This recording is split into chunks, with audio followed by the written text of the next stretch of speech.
মহাসড়কে যে চাঁদাবাজি হয় সেটা মালিক পক্ষ থেকে হোক, শ্রমিক ফেডারেশনের পক্ষ থেকে হোক বা পুলিশের পক্ষ থেকে হোক, সব কিছু ক্যামেরায় যেহেতু রেকর্ডেড থাকবে, আশা করি এই প্রবণতাটা কমবে। ঢাকা চট্টগ্রাম মহাসড়কে এআই প্রযুক্তির অটো ফাইন সিস্টেমের মাধ্যমে চাঁদাবাজি বন্ধ হবে বলে মন্তব্য করেন স্বরাষ্ট্রমন্ত্রী সালাউদ্দিন আহমদ।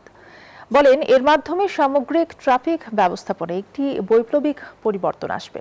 এছাড়াও ঢাকা চট্টগ্রাম মহাসড়কে বাস্তবায়িত এই ব্যবস্থার সাফল্য এবং অভিজ্ঞতা মূল্যায়ন করে পর্যায়ক্রমে দেশের সব মহাসড়কে এই স্বয়ংক্রিয় এআই প্রযুক্তি চালু করার ঘোষণাও দেন স্বরাষ্ট্রমন্ত্রী।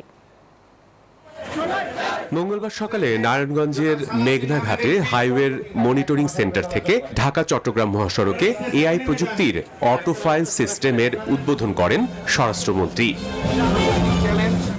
এ সময় মন্ত্রী বলেন, মহাসড়কের শৃঙ্খলা ফেরাতে Spanish digital print tiles, ATI tiles, এক টাইলসে জীবন পার এআই প্রযুক্তির এই পদ্ধতি নেওয়া হয়েছে।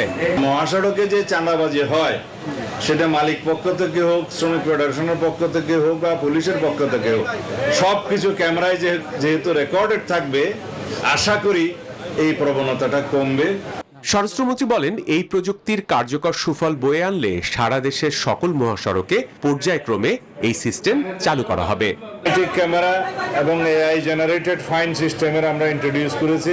ঢাকা চট্টগ্রাম মহাসড়কের এই ব্যবস্থা চালুর মধ্য দিয়ে কিছু ভুল ত্রুটি যদি ধরা পড়ে সেগুলো সংশোধন করে পর্যায়ক্রমে বাংলাদেশের সকল মহাসড়কে এই ব্যবস্থা চালু করব ইনশাআল্লাহ।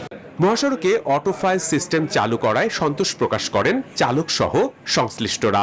এআই ক্যামেরা থাকলে আমাদের জন্য সুবিধা হয়, দোষটা কার এটা বাই করা যাবে। এআই ক্যামেরাটা এটা অনেক ভালো, আমি মনে করি ভালো, সবাই সিঙ্গেল মাইন্ডে চলবে। গাড়ি চাইলে এটা চিন্তাই হয়, অনেক মনে হয় ক্যামেরা থাকতে হবে না।